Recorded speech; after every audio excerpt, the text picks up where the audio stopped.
Hey, what's up, man? So today we got Big Mike back in the building, man. What up, Big Mike? What's the word, big dog? Not much, man. Not much, man.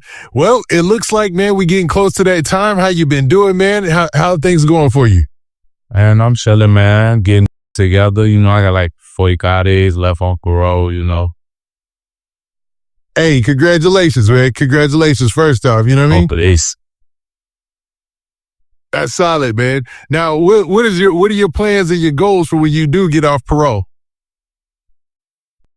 I got all my music, like, cause now I'll be able to say what I want, cause these parole officers be tripping. So a lot of you be wanting to say in your song. I mean, a lot of stuff you do want to say in your songs, you ain't gonna be able to do it, cause they be tripping. They be like, you threaten somebody in your song or something like that. So I'm waiting. And then I'll be able to do what I want to do. So now I can say what I want to say in my music. That's wild that they limit what you can say in your music too. That's crazy, right? Oh, yeah. And then, you know, I can't try but to do the big interviews that I be going with, like No Jumper and them. Like I can't even do those interviews because they be on it about smoking. Yeah. And then you going out to Cali. So, you know, if that's your habit, that's your place, right? You know what I'm saying? But they ain't going, so I just choose to just wait. I have 45 days. I ain't tripping.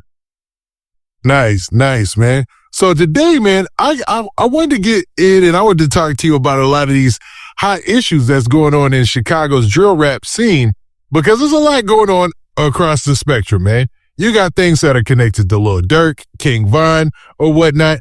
And there's nobody better that I could think of in this space that could give an opinion than you on a lot of these things, because a lot of the players involved, you know, or you have a history of, or some sort of information about, you know what I mean? So first off, man, what I wanted to ask you about is just recently, man, there's been a lot going on with a lot of the cats connected to or affiliated with OTF. And the first one I thought about, man, or a case that's really wild and tearing things up, is this cat by the name of OTF Boona. Now, did you see about this OTF Boona murder case? Yeah, I seen some stuff on, I think, YouTube and Instagram.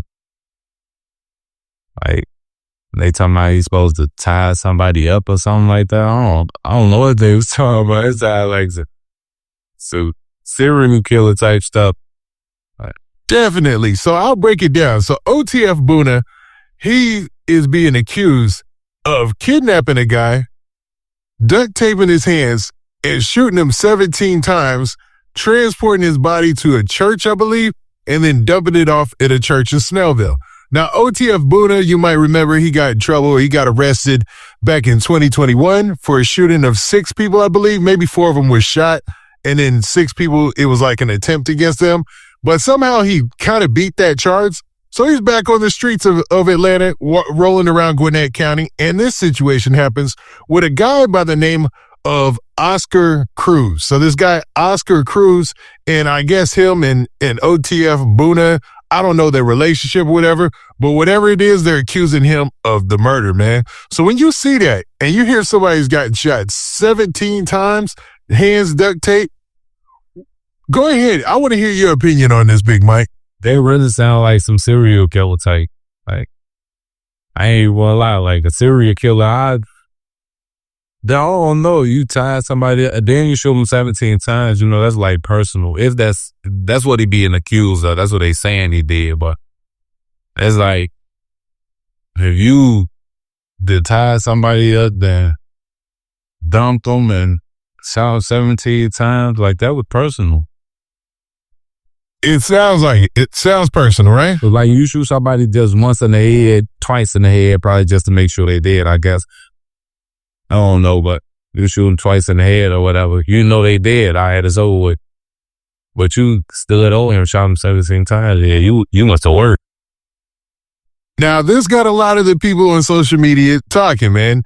And there was a lot of conspiracy theories out there about the situation because of the graphic nature of the shooting, right? So he's accused of shooting him 17 times, duct taping him, transporting him from his house to another location, this church, there's rumors out there that this might be like a cartel involved hit or something like that. I hate to even say the name because it's you treading on some dangerous territory messing with that, right? But when you hear talk like that, what do you think, Big Mike? I don't know nothing about that. I got you, man. I get you. So, man, we'll leave that rumor alone where it is because I don't know nothing about that either. We'll say that for the record book. You know what I'm saying? But I didn't ask you this. Did you have any history or did you know OTF Boona? Yeah, I did. I know him. Oh, in what capacity? So how did you know him and do you know anything do you have any stories with him or anything? He was off the lam. He was one of the guys off the lam. I don't know him, but I didn't know him. But essentially, through proxy, because, O Block and 300 and 600 are clicked up or allegedly clicked up or whatever, or back in your days clicked up, you knew him through that? Yeah, he was from one of the hoods. Now, what do you think about these rumors that he was always kind of a wild head or a wild guy in them streets? Because we saw the video of him trying to separate the people from Dirk at the concert. So, you know what I mean? Oh, yeah. The bullet, he get like that. He definitely get like that. He been locked up for a minute, When jail, you lift in that eye, you're strong, start knocking people out. What? Yeah. But from that to this is a wild, being somebody who's kind of aggressive or, ready to fight. There's dudes like that everywhere. There's not dudes like that everywhere who will shoot somebody 17 times and duct tape their hands and stuff. That's do you think there's a possibility he might just be the fall guy in this situation? I think so. It sounds like it sounds like some finesse going on to me, because come on now, you tying somebody else, you transferring the body from one spot to one spot, then you shot them 17 times. I don't know what they talking about. This probably could be something that these people that made up. I don't know. It be all type of crazy stuff going on now here, so I don't put it past nobody though. He'd probably be it Christensen, I don't know. You never know, man. You never know. And now, what do you think about this part? So he was arrested in 2021, right? And he was caught because he left his phone and his ID at the drill, right? Or I can't even call it a drill because I think it was at Cumberland Mall in Atlanta. And it was just a random shooting situation where I think he got into it with somebody and then they both started shooting or something like that, right? But he left his ID and his phone at the shooting. With that, his phone is alleged to be tied to a lot of the arrests that took place with the O Block 6 with Muwap and a lot of those cats. And they're saying that there was info from his phone that they got that they still might be using to this day. Now, recently, and we're going to talk about a lot of OTF people have been getting locked up, and a lot of those reports came out of this past weekend. What do you think about that? Man, there's been a lot of afraid stuff going on. It's like the people ain't playing with us no more. Them people ain't playing. They on everything moving out of fears. They tired of fear, and then the fears is the fears. They have had to know what the fears do. If they want you, they're gonna come get you. So it's all the stuff that people been, that and did in the past is now you gotta worry about them finding out about all that, because all type of stuff's been coming out. I've been shocked about a lot of stuff that's been coming out.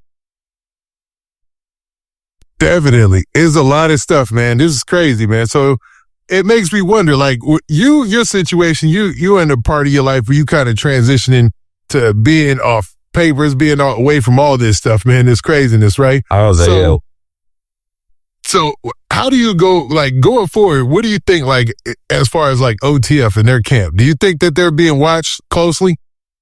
They being watched closely. You look at Dirk. They got the head now. I ain't gonna lie, for some reason, I don't know, I got feeling Dirk gonna end up beating all this, but right now, they under the scope. They got the boss locked up. Now they on everybody else. Yeah, it seems like that, man. Now with OTF Boona, this seems like a one-off, like nothing connected pretty much to OTF. But with a lot of the other guys that I want to talk about this one next, man. So there's another guy by the name of DJ Bands. Now DJ Bands is a guy who is connected to King Von as his DJ and things like that. And first off, did you know DJ Bands? Nah, I don't know him on the first one. I know who he is though. Now, he ended up getting pulled up the same weekend as all these other OTF arrests, and he ended up getting pulled in and arrested for a probation violation, man. Now, something that small normally is just a local news type of thing, but it started to hit the blogs and national news, and it kind of makes you wonder, is all this orchestrated with Lil Durk's trial coming up in the next 50 days? You know what I mean? It probably is. I don't know. You know, everything, it probably be thinking that so much. Like, it be thinking that so much. That's why I be staying away from all love, bro. Like, I ain't got time for that no more. Nah, I get that. I understand. But from your past history and understanding and seeing a couple of these cats moving around in the music industry and all that, what do you think as far as like OTF as a brand being targeted? It's really kind of because it ain't all, like, as they say, like, street people that's OTF. Like, just because you're OTF don't mean that you're from the streets. You feel me? It's a brand. So you got a lot of people that like OTF. You got the little white kids out here wearing shirts. You feel me? They be wearing the shirts. They getting OTF tattoos on them and stuff like that. Like, as a brand, it's like it ain't. You can't connect that part to the streets, but it comes from the streets. So I guess if you look at it like that, then yeah, as a brand, it's too much going on with that name. Like, and anybody will claim it and say that they OTF. Yeah, and there's more artists coming underneath that label. You got Chucky, you got other artists, right? So I don't know, if you're them, what would you think? I ain't gonna lie. It's like on the street sets, you will be like, hey, I'm just because this is going on, I just gotta move smarter. So now I'm moving smarter.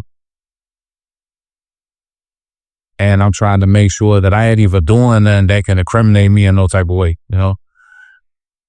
So I'm basically excluding myself from the situation. I'm still OTF. Like, if I was one of those people, you feel me, I'd be still OTF and I'd be like, basically, I'm just going to remove myself from the street stuff because I know that the feds got a scope on. So now we just got to focus on the legit. We got to push this music. We got to get this music going. It's like we're going to keep the name alive. But I don't know how that's going to handle though, because it ain't like everybody over there getting indicted for something. Yeah, or getting caught up with something. Like, you had Duty Low get shot recently. You had the situation with DJ Bands. And then you had OTF Boona. And then you had another story that we're going to talk about. But I got a theory as well, man. And I'm going to ask you the theory at the end. You know what I mean? About all this stuff. And this is just all the hoods combined. Everybody in drill rap, everybody in gangster rap. I'm talking about LA and everything. I got a theory on all that. All right, Big Mike. So next, I want to ask you about this, man. There's another guy we've been hearing a lot about, man, from the OTF camp, that we've heard shouted out in so many records. And look, King Von shouted him out. Lil Durk shouted him out. A guy by the name of Booney Mo, man. Now, Booney Mo ended up getting arrested and sentenced to 7 to 15 years for attempted possession with intent to sell or distribute, man. Now, it was alleged that he tried to sell some of the white stuff. It was under 10 grams. So, you know, there's a lot of debate. Was it hard, was it soft, what it was? But regardless, he's looking at 7 years with parole eligibility in about 3, eligibility to go up for parole in about 3. You know what I mean? So he's looking at a favorable deal in the situation, if you really want to ask, if you ask a lot of people around it. But what did you think about it? Is he looking at that, or has he already got that time already? He's been sentenced that. Yeah, he's been sentenced to 7 years at the low, 15 years at a high, and then he's eligible for parole in 2028. Oh, he called it a blessing too. And he got 191 days good time. Oh yeah, that's damn near a blessing though when it comes to that type of. Yeah, that's what a lot of people said. You know what I mean? That's a blessing. So is that what you feel about the situation? No, you know that you feel me when you dealing with street. I mean, he doing what he, you know what I'm saying? Doing what street do. He trying to make some money. Like now, when it comes to Booney Mo, what is your relationship with him, or did you know him at all? No, I knew of him, but I ain't never known him. Okay. Now, what's interesting is his story came out the same time as these other two stories that we had previously discussed, the OTF Boona and the DJ Band story, all out of the same weekend, right? I don't know, man. Like, it just seems like a bad publicity campaign for OTF is being orchestrated right now. You know what I mean? Yeah, it is. Like, all, like, you got people catching drug cases, murder fires, like, it's like the FBI like having a field day right now. It seems like it, man. Mother. They having a field day with it. They going crazy with it. Like, they grabbing everybody. Everybody, like. Man, I wonder, man.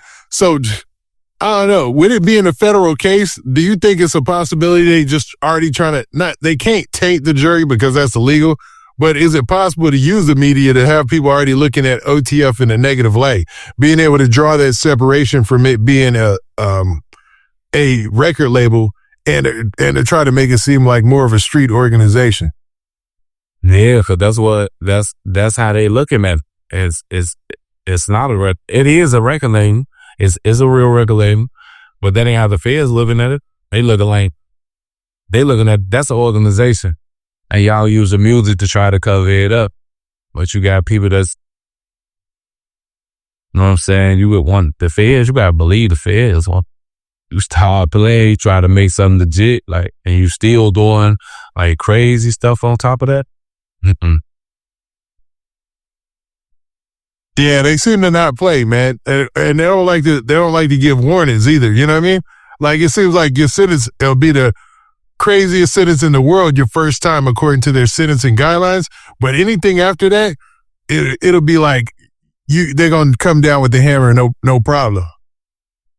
Yeah, them fed numbers, boy. They be talking about, oh yeah, I'm sending you 700 months. Yeah, exactly. Yeah. They hit people with that. They be like, yo, 300 months, you got to go back and do the math yourself. Be like, oh, how much time is that? You know what I mean? That's a lamento. Yeah, that's usually how it comes out, man. It's like 120 months, 180 months, something crazy like that. You know what I mean? Crazy, man. But yeah, man, regardless of that, man, I want to move on to another question though, man. So, with that all in mind, I want to stay actually still in Chicago and ask you about another situation that happened recently, right? So there's a 600 member by the name of Dammo who ended up getting buried this past weekend. You had 600 Breezy out there. You had a lot of people from 600 out there at the funeral. There was a whole bunch of videos going viral. Did you know 600 Dammo? And if so, what were your reaction to this news? Yeah, I go with Dammo. He from around the land. He used to be in Caveman building all the time. Me and brother hung out plenty of times. Like, yeah, that was my boy. But yeah, I mean, the situation, I ain't talked to him in so long. Like, I really ain't seen him since the last time I was locked up. But that situation, that show you just feel like, because you was never really hearing bro name in the streets. Like, you was never really hearing his name. Never. Yeah, because it's like he was one of those laid back. He always in the cut. You know what I'm saying? He just wants some money. And then it show you still that as long as you still game baiting, you still in that same environment, the same thing gonna end up out. You either gonna die or you gonna go to jail. That's the big message from these situations, it seems, right? It is. It's either you gonna die, you gonna go to jail. You gotta remove yourself from those situations so you won't even be around it no more. So you won't even be put in it no more. Like, Dammo name wasn't even out there. Like people, everybody knew who he was, but his name wasn't out there like that. Like, he wasn't a person that just like a crash out like all these other dudes is. You know what I'm saying? Bro, you had a mind. You feel me? But it still just show you, like, just because you done calm down and you done, I ain't on this type of time no more. I'm doing this. I just want to make this money. Do this, do that. Hey, you trying to do something positive now. You still in the same place. You hear me? You around the same niggas. So people there, they still looking at that and you still with that. But, you know what I'm saying? I really heard it was like, I done heard like 3 different stories about the situation that way. They talking about, I guess he was at a block party. He got into it with a promoter or something like that. I don't know. And I guess shots were exchanged. I don't know how that situation went though, but.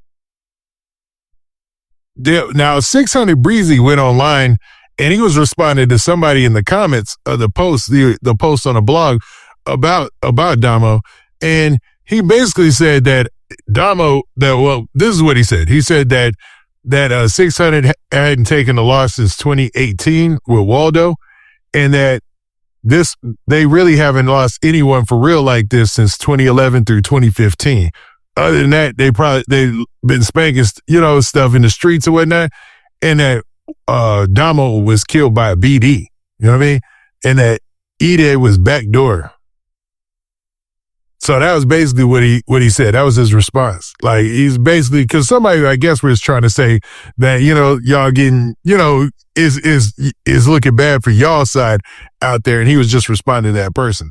But basically, once he said that, it had a lot of people talking about, whoa, so Dammo ended up getting killed by a BD, basically based on what 600 Breezy said.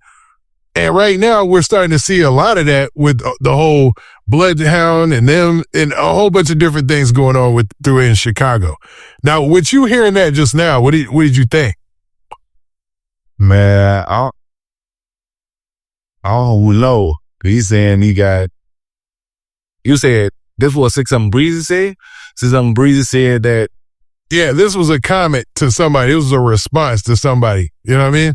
So I'm not sure if this is accurate, and maybe it could have been doctored, but a lot of people have taken it and ran with it. That basically he said that Dammo had got shot by a BD. I don't know what he talking about, but if that's true, then Dammo got backdoored. Then one of the guys is somebody that was too poor killed him. Then he got backdoored. For what? I don't know. Yeah, I don't know the accuracy of that. You know what I'm saying? Yeah, it's just with either. Like, is that's from Breezy real page? Like, that's his real comment? Like, it looked like it, but crazier things have happened. You know what I'm saying? So I'll shoot him a little, bail or whatnot on the situation, because, like I said, crazier things have happened where people have doctored stuff or made pretend pages and stuff like that. Oh yeah. I just seen these, so I was just wanted to bring it up straight from one of the blogs while we here, man. Yeah, that'll be that'll mean there was some backdoor action that happened. But then there was another story where it was, I guess, a shootout between him and the promoter that they had a disagreement and so on and so forth on. Okay, so the story that you heard was a little different, that there might have been a situation with a promoter? Yeah, like I had seen it on, it was on YouTube, but I don't remember who it was that made the video. But it said something on it. I've seen several different videos with different comments about that. So, I don't know. It's hard sometimes to decipher what's real and what's not, because when it's something tragic like this, even though it happened a few weeks ago, it's, there's always people talking about it. So this is the post. I wanted to make sure I brought this up. So it was 600 Breezy's official page. So this is what 600 Breezy said from his page on this blog, right? He responded by saying, we ain't lost nobody since Waldo in 2018 on some beef. E-Day got backdoored. A BD killed Dammo. Mac died in jail. Police killed Mumu. Jigga died on a motorcycle. We ain't took no L's since the L's we took in 2011, 2015, which is 7 to 8 cats. Stop it. They can't mess with us. We just cursed. I hate that, and I'm not laughing at that. It was just wow that a lot of people say that. He said, we just cursed. They 40 to 60 down, and we good. So that was 600 Breezy. You know what I mean? I mean, could the party promoter have been a BD? He could have. He could have. But I don't know. I guess. Then you say that's his real page, so, and that's what happened. It probably was some backdoor, or it probably wasn't even no backdoor. It probably was just a misunderstanding between two people. And so words probably was said. Somebody said something crazy. Yeah. Egos getting in the way and them guns come out, man. Yeah. That's crazy, man. But for him to list off everybody, and the people are wilding because, he claps back at people like that. For him to list off everybody and everything that's happened so far in the street, people really, really, they play the keeping score game on the fan side. But from your perspective, you know what I mean? How do you view something like that? Keeping the score is crazy. Yeah, that's wild. The first time I ever heard that was wild. You know what I mean? No, when I was young though, that's how I used to go though. That's how it was. It's like you in the game, you banging. So we keeping up with the score. You feel? Like y'all lost way more people than we lost. That's how you know what I'm saying? That's how I used to think, but I don't need to be on that no more.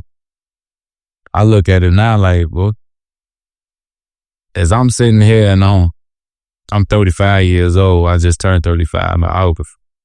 I'm 35 years old and I'm sitting up here on my Instagram or something like that, talking about how many basically people's my hood and killed or something like that. Like, nah, I ain't doing that no more. I'm too old, bro. It's over with me. Yeah, like at a certain age, everybody, you know what I'm saying, ages out of all that. You know what I mean? Yeah, because how you look? How you look to be getting up there and you got kids and stuff that, like, how you look?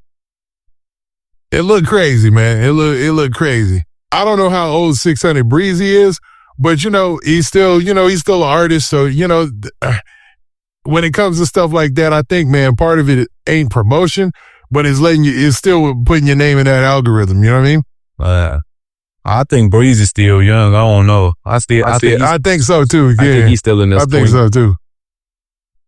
I think he's like still a young cat, right? Yeah, I think he in his 20s. Okay, yeah. And Breezy's an artist out here, so it's just it's a little different. Oh yeah, for sure. Especially when your name's relevant. But all right, man, we'll get off that whole 600 Dammo situation, man. And sorry for your loss. I didn't know that you had such a tight relationship. But also before we do move from that, like how did y'all meet and how'd y'all relationship begin? We met when we were shorties and we all used to be around at like the same people and stuff. Like his hood, he used to be in the Calumet building and shit. Like we all went to the same school. Yeah, bro, we really like met at school and then, we used to come over to the block. We used to be over there on their block. Like, he used to always be in the hood. We was locked in. Yeah. Hey, that's crazy, man. Sorry for your loss, man. You losing your homeboy and stuff, man. They ain't never good. You know what I'm saying? Even though y'all had a, relationship, we hadn't seen him in a while, but man, that's crazy, bro. It's the light. All right, Big Mike. So next, man, I wanted to ask you about something else that's going on out here, man, in these YouTube streets, man.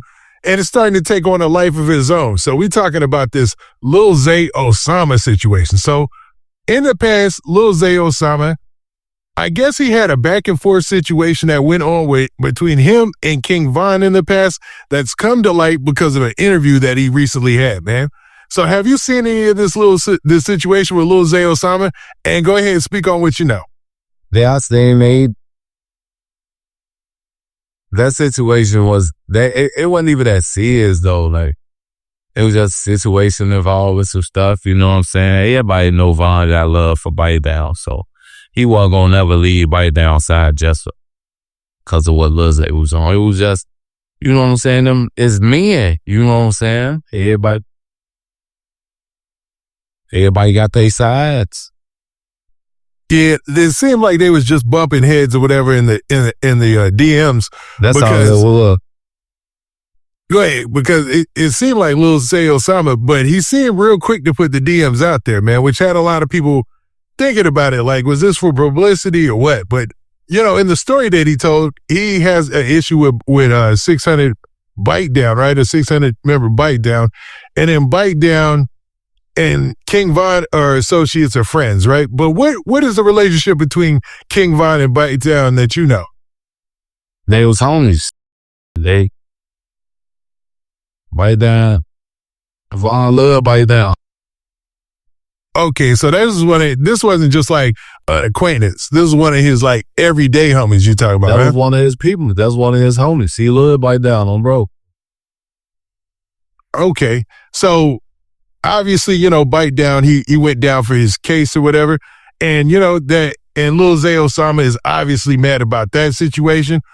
But he brought it up in the interview, kind of explaining why he had issue with King Von and how their falling out went. Then he went to social media and also put out the DMs to where they were going back and forth. And you can tell that, you know, King Von was kind of just still getting at him. You know what I'm saying? When you seen that, or if you seen that, what'd you think?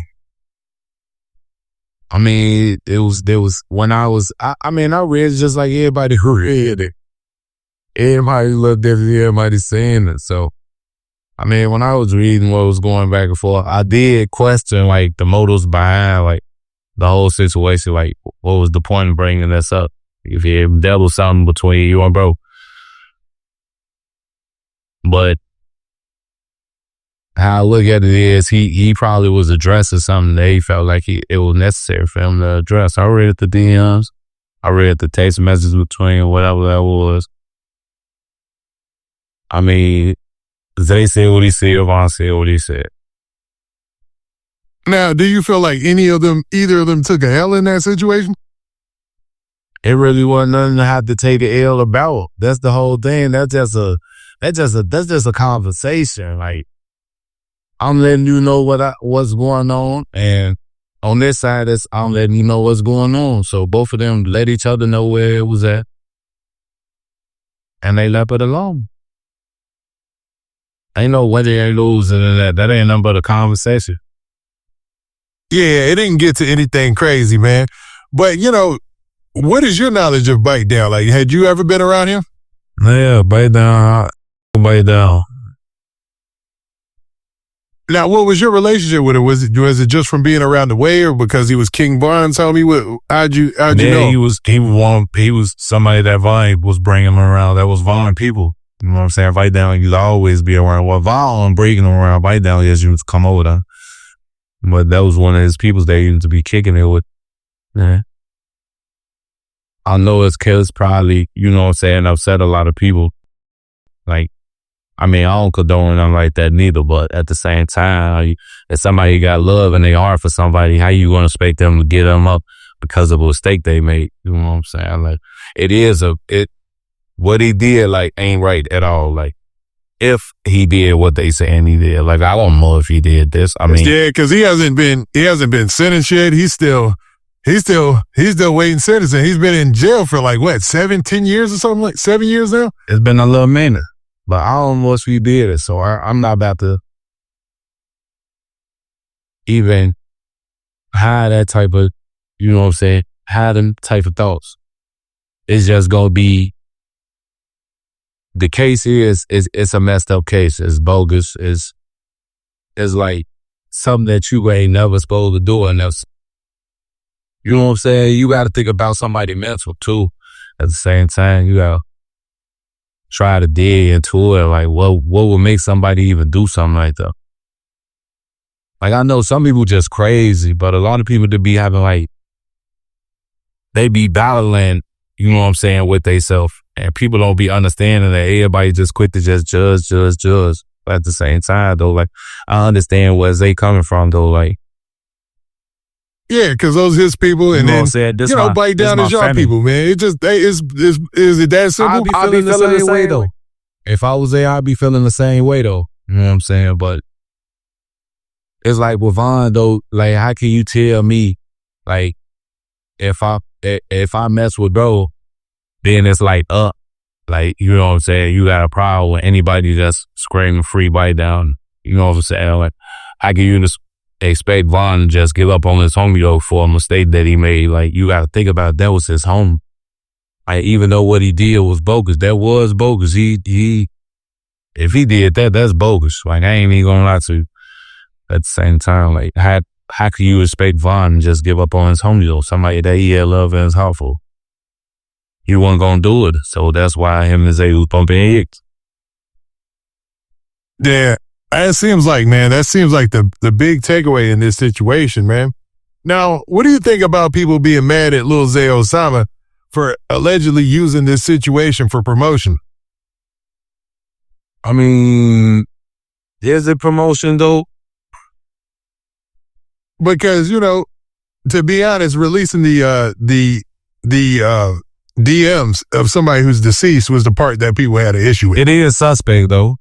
I ain't gonna lie to you. It is suspect, because now it's like everybody looking at, like, I'm not gonna say everybody, but some people looking at it like, he press bond. You know what I'm saying? Like, he up in the DM of the show, like he press bond on the situation or something. Yeah, and I think that was the biggest complaint, man. People were saying like he was clout chasing, like he had pressed Von when he had, and this is just me listening to different reactions, when he had never, you know, expressed that when he was here alive. Like, he had never went on social media and expressed that when he was here. So, you know, it almost seemed like a clout chasing move. Not to say that, you know, Lil Zay Osama is clout chasing, but, you know, a lot of people do things for media attention and, to, you know, to get those residual payoffs in the end for these things, man. So it's like, I don't know, I can't blame them almost, you know what I'm saying? Because everybody doing it. People gonna look at it like that regardless, because like, what? Why you ain't put it on? Why you ain't put that on the internet when he was alive? You know what I'm saying? So everybody gonna have their opinions about the situation, but it is what it is. It's a crazy one, man. And like you said, man, Bitedown, he's been locked up for a while now. He's still looking to get sentenced. I believe he still hasn't been sentenced. He's been doing county time this whole time, which is crazy. And I don't know how that turns out for him. But one thing I do know is Lil Zay Osama is a topic right now, man. So what do you think about Lil Zay Osama as far as him being an artist, the F my cousin, all that, man, that transition in the rap game? Yeah, I was locked up during that time when it came out.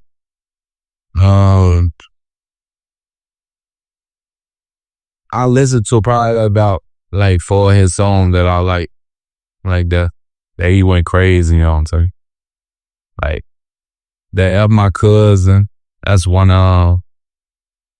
Sure with him and Dope Easy. Soul Cry, I believe that's the name of the song. Insane. Like he got some music. He definitely, like, a lot of people be saying like his music be garbage, but his music ain't trash though. He did. I think Dirk's verse on F My Cousin was probably one of his best verses ever. You know what I'm saying? He took. When you heard that concept, what'd you think, man? When you heard that, you're like, dang, it's that serious, and explained that he was really into it with his cousin. I was like, that's wild, man. Does that happen often? Is that what you thought? It do happen often. A lot of people, because it's like cousin, that's family. how a lot of people look at it like, when you're in the streets, it's like cousin, that's family, but like we ain't immediate family. You ain't my brother, or you ain't my sister, you ain't my mom, you ain't my dad, like that. So a lot of people, as long as they'll go against their cousin, boy, they on the wrong side. A lot of people will go against their families. They happen all the time. Yeah, now I had brought this up with King Yella in an interview. I want to say it maybe last year. It was one of our interviews last year. And his response to that was like, man, I'm going to help my cousin. You know what I'm saying? Me and my cousin, we going to work together against everybody. You know what I'm saying? Like, I would never, like he said, he would never, put in a situation where he'll put the gang over his cousin. Now, and I thought, I was like, go ahead. Me neither. Yeah, and it seems kind of split like that. Like most people, I don't know, man. That's a rare situation, is what I'm saying. Is that a rare situation, or am I being a little optimistic? No, they be tripping with that. It don't happen as often, but it be happening. As your cousins are from over there, you know what I'm saying? Some dudes be beefing with their cousins since they was little. They probably grew up fighting each other. They don't like each other. And then now run off from that block and one off from that block. Like now, I don't even like you. So it'd be kind of easy like that. But even if I did like my cousin, it still wouldn't get me. I still want to try to smoke. Yeah, that's a little wild, especially if it's your cousin. You see him at the family reunions. Like, what you gonna do? Show up to the funeral afterwards? You feel me? Then that's your auntie. You don't know your auntie like this when I heard her. So it's like, nah, I ain't going. I'll close to my people. Let me on this all. Yeah, that was a wild concept, man. But it hit Chicago drill rap like a storm. And afterwards, everybody kind of started mimicking that theme. Like, they would say, somebody would throw in a line like, yeah, and I know my cousin over there, F him too. That type of deal, you know what I mean? So in drill rap, do you often see people up in the ante? And like, if somebody will say something real crazy or egregious, like, yo, man, F my cousin, I'll shoot him too. Then the next person will hear that and say, ooh, that was cold. I'm about to say something just as horrible. That's what a trend is. They made that a trend. Everybody like it. Everybody like the saying. I was like, F my cousin. Right, so it could be the people that really mess with the song is the ones that actually don't like their cousin. Possibly, yeah. So it be, songs got power, man, because words got power, so. They do, definitely, man. Words and songs definitely have power, man. They shape people's lives, man. People make decisions off of what they hear, you know what I mean? Now, and I don't know if that's a good or a bad thing. I don't think it is, because for every person who listens to a song, that like most people are just going to listen to a song. You know what I'm saying? Like 99.99% of people are just going to listen to a song. So I don't trip on it. Even with drill rap, I don't trip on it. You know what I mean? But what about you? But what is your opinion on that? Do you think that music has more of an effect on people than we believe? It do. Cause like you go, like some people, they get it. You know how you get in your little mood? You might get depressed, or you might get lonely or something like that, or whatever. Or it could be any type of mood, or you on some, you know what I'm saying, you trying to buy a type of mood. The music is what, you know what I'm saying? The music is what you go to when you trying to get on one of those moods. Like you could be, music is poison to a lot of these crash outs. Because they riding around, they riding around with their guns, they riding around AIPs, they riding around what they call it, the switch or whatever. But you riding around with all this, then you put on a song that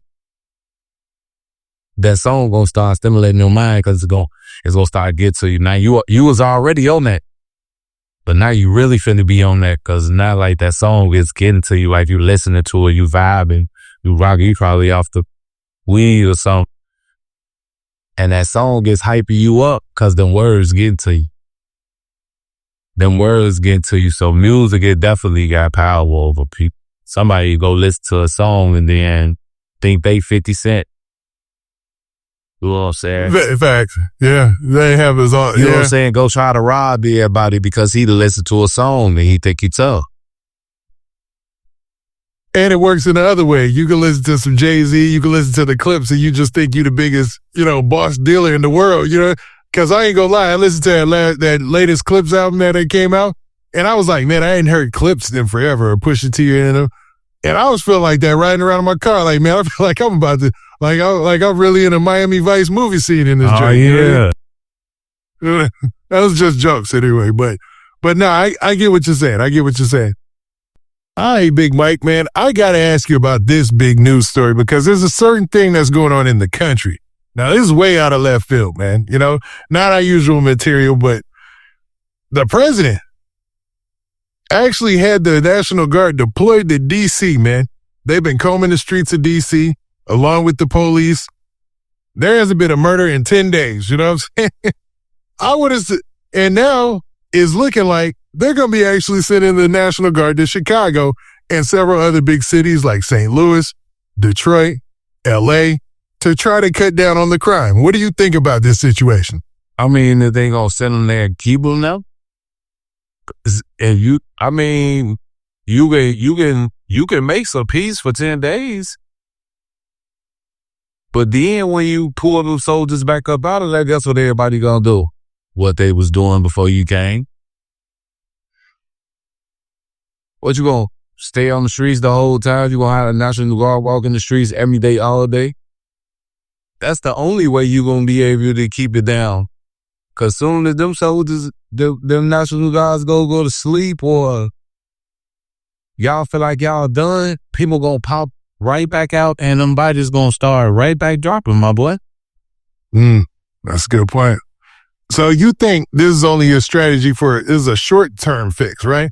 Because right now in D.C., people are going out in the streets and there's two sides. There's people who don't like the feeling of having the city occupied by military carrying weapons. And they just started carrying weapons within the last day or so. They weren't carrying weapons at first, you know what I mean?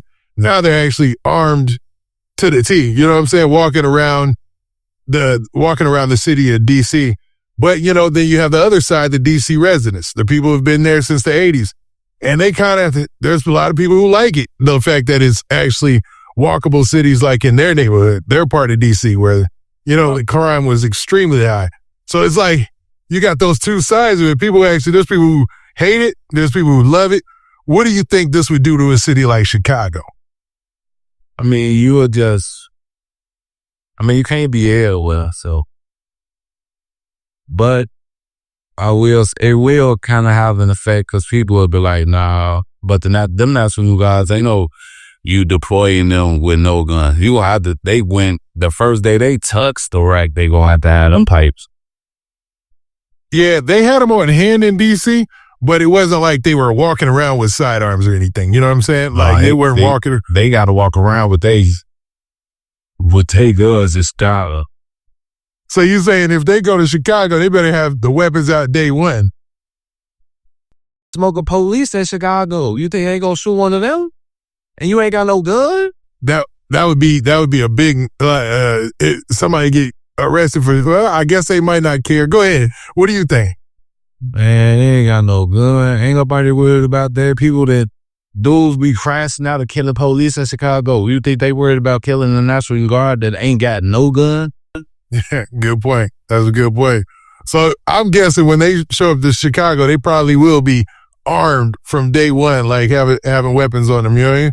But that's an interesting situation because could you picture armed National Guards, 20,000 each quarter, 2,200, two on each corner or whatever, just in your city in Southside Chicago? Like what is that? Can you picture that? It's a little crazy. It's crazy to see it in D.C. D.C., especially that part of D.C. that they show on camera, is already very nice, and crime was kind of going down. So it's wild to see that in Chicago. I don't know. I couldn't picture it either. What do you like? I can't picture it, but if he do it, he gonna do it. Donald Trump do what he want to do. He making the publicity stuff to me. Everybody knows something to do with Obla. Even the president of the United States Yeah, yeah. He basically saying he gonna have the National Guard in O Block. So at that point, what do? Because now you have a full military, you know what I'm saying, a full section of the military occupying your city or you're part of the city, man. That makes it interesting, man. I just wonder what that would look like, man. They ain't doing nothing but giving people extra security. Now dudes over like, yeah, I could walk to this though. They got them National Guards right there. They got them AR-15s up there. I could walk to this store now and they ain't gonna be able to do nothing to me or they go get in the back. Like, it's gonna be like a whole bunch of ladies. Just weirder stuff going on, man. They tweaking. If they go do what they call that, declare martial law. I don't know about that part, but I've heard those rumors and stuff before, but it basically just saying that this is a deployment to clean up crime in those cities, and the difference is escaping me because, it's not regular for the U.S. military to be in a U.S. city. Actually, it's not even supposed to happen. Like like the military to have armed, be armed and walking amongst civilians. You know what I mean? It's not supposed to happen. That's why a lot of, when you go off base and stuff, you don't bring arms or weapons unless it's your personal with you and things like that. You know what I mean? Dumb folk do what they want to do, though. True. That's very true. That's very true, man. So this is wild, man. So how do you think Chicago will react? Some people, it's gonna bring. I ain't gonna lie, it's gonna bring some relief to some people though, because then people go for like, okay, now I know I could go walk outside right now, and you know what I'm saying, I probably got a better chance at not catching the bullet than before. So a lot of people gon', you know what I'm saying, kind of be relieved because they relieved for their kids. They ain't worried, you know what I'm saying, worried 24/7 that one of their kids gonna end up being shot if they walk out the door because it's a whole bunch of gang, you know what I'm saying, standing on the corner or everybody out there with guns or somebody probably gonna ride up and start shooting. So a lot of people gonna have some relief, but a lot of people gonna be mad. And that's the situation they're seeing in D.C. right now because you have long-time residents. Most of them are black, black Americans and whatnot. And they like, man, we actually like this because this neighborhood's so bad that I couldn't go to the corner just at any time. I couldn't do this at any time. And now I can go for a walk. You know what I'm saying? So it's a weird situation with that. You know what I'm saying? Yeah, some people definitely gonna be mad because they gonna be in a lot of people's way with that, but we'll see how that go. I want to see when he say he gonna do it. Yeah, I don't know because, it's usually the National Guard. So it would be the National Guard for the state being mobilized by the president. So I don't know how it's going to work because the governor of Illinois doesn't want it to happen. He doesn't want it at all. And the mayor of Chicago doesn't want it at all either. They already know what Donald Trump on, man. Donald Trump does, he making a power move, man. This a play to get some publicity. Yeah, I'm the one who sees O Block and all whatever he trying to do, man. I told you, everybody wants something to do with O Block. Definitely. But having the National Guard outside O Block, that's crazy, man. That's pretty crazy. Come on now, it's gonna be safer. But it ain't really gonna stop nothing from going on. People still gonna be doing what they do. The murder rate definitely will go down if you do it, but people still gonna do what they do. You ain't gonna be able to stop everything from happening. Yeah. We'll see, man. We'll actually even see if this happens because right now it seems like just a proposal. Some people are taking it as a threat, but he seems pretty like he's gonna do that. You know what I'm saying?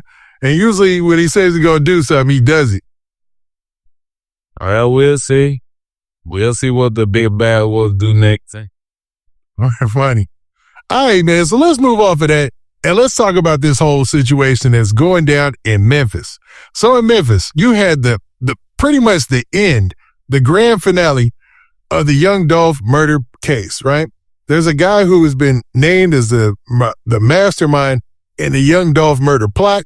Guy by the name of Hernandez Govan, goes by Quete or Quet. Now, Hernandez Govan was pictured being set up or people were saying that he was the mastermind in the shooting death of Young Dolph, but he ends up beating the trial, man. He beat the case straight out. Unanimous 12 jurors beat the case. Uproots himself, says he's about to move from Memphis, you know what I mean?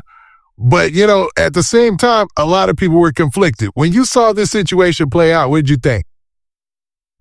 I mean, I don't know. He beat it, so, you know what I'm saying? And in the eyes of the law, he innocent. You feel me? Now, some people may think that he had something to do with it, but, man, none of us know. Nobody knows. And I covered the whole case, and it was a short case that went by, right? And the case against him was weak. And the biggest thing that stuck out to me was the fact that even the text messages and everything that they took from everybody's phone, Justin Johnson's phone, Big Duck, which is Yo Gotti's brother's phone, everything that they took from CEO Teezy's phone, everybody's phone that was involved, there's nothing from Hernandez Govan where he was putting twos and twos together. I don't know if he was being extra careful because of his past as a drug dealer or whatnot, but he never put himself in a position where he was texting and talking too much. Like that, if he was involved, it saved him. But, you know, the case against him was weak because it looks like he wasn't. You know what I mean? So it was actually justice being carried out, to be honest. And this comes from a guy who loves Dolph. I got a Dolph playlist. I bump Dolph all the time. You know what I mean? But that case against Hernandez Govan was weak. In a situation like that, how does that usually play out in your past? I mean, he I ain't gonna lie, he called a blessing, but they did say a lot of that evidence against him was weak, so you gotta hire somebody to try to blame for something, but he probably was a scapegoat, though. They probably just tried to throw that on him, so whoever really had something to do with it don't go down. But that man to beat that, so that's over with. Yeah, it seems like he did have a good case of saying that he was the scapegoat, because even Justin Johnson was communicating with Big Duck directly towards the end, and there had been times that Cornelius Smith and those guys would call him, but, you know, on top of that, he was a drug dealer, an admitted drug dealer. Like he said it was said by his lawyer in the trial, he admitted to that on Vlad already. But he dropped a bombshell in his interview. So immediately he beats the case, right? This was just a few days ago. He already books an interview with Vlad. He goes on Vlad and he starts telling his side of the story. Now, in his side of the story, he paints a different picture. He says that Cornelius Smith, the guy who was holding the AK-47 and, you know, took Dolph's life, had came to him and Big Duck and was saying that Dolph was the one who was in the streets trying to get people to go after Yo Gotti, which was a complete flip of things that, you know, that he said he had ever heard. When you hear that and you think about the narrative that's been painted in the media, what do you think? People need plot. That's what I'm saying. People be out here plotting and people getting smarter, man. People try to get smarter, so people pray. I don't know. Yeah, it's a weird situation because, you know, he has every right, he has every need to still protect himself and prevent anything from the feds coming down.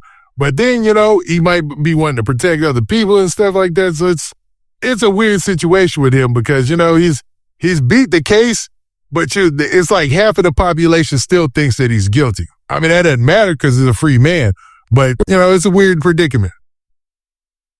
He free. In the eyes of the law, he not guilty, bro. But for some people might, you know what I'm saying, they still like, no, you definitely had something to do with that.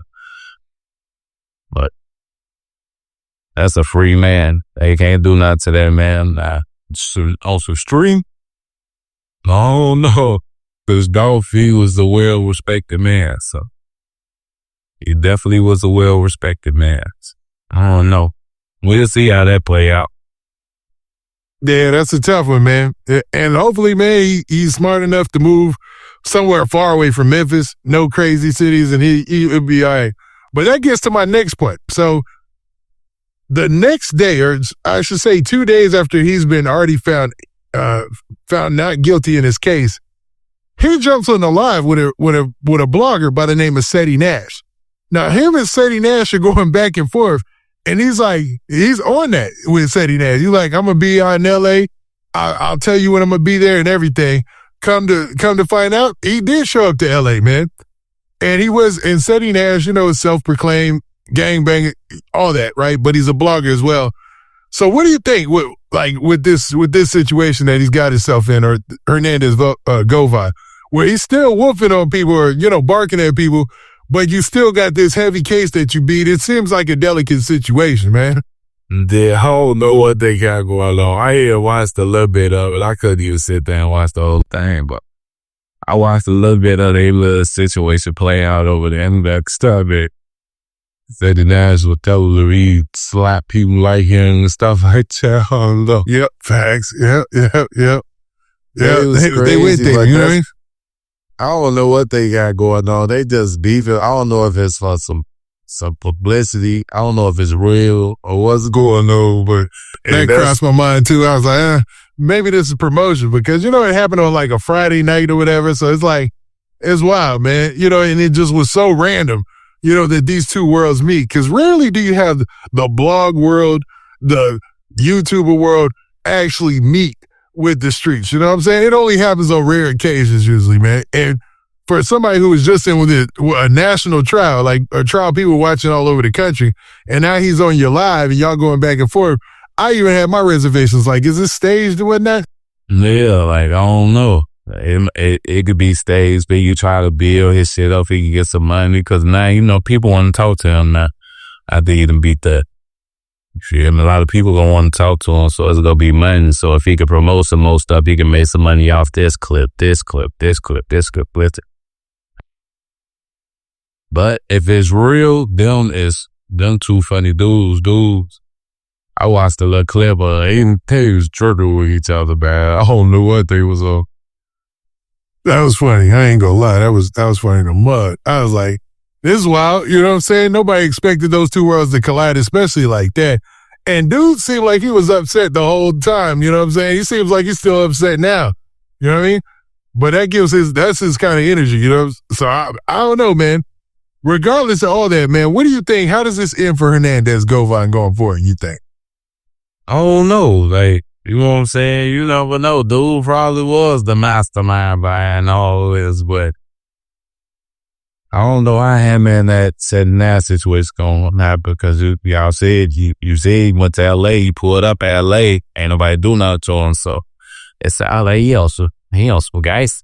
He at the game. He definitely get those vibes, you know what I'm saying? Oh, yeah. It be them coins you gotta worry about. He's a wild one, man. It's wild, man. And I don't think this is going to be our last time seeing for Hernandez Govan, because he did talk about his wanting to work into the music industry. And, he tried to bring Straight Drop into the, now Straight Drop is aka Justin Johnson, one of the guys who was found guilty. He's essentially the guy who took the real fall for this whole situation, because he was one of the shooters. He was allegedly the guy with the pistol. And, he got sentenced to life. So it's over for him. You know what I'm saying?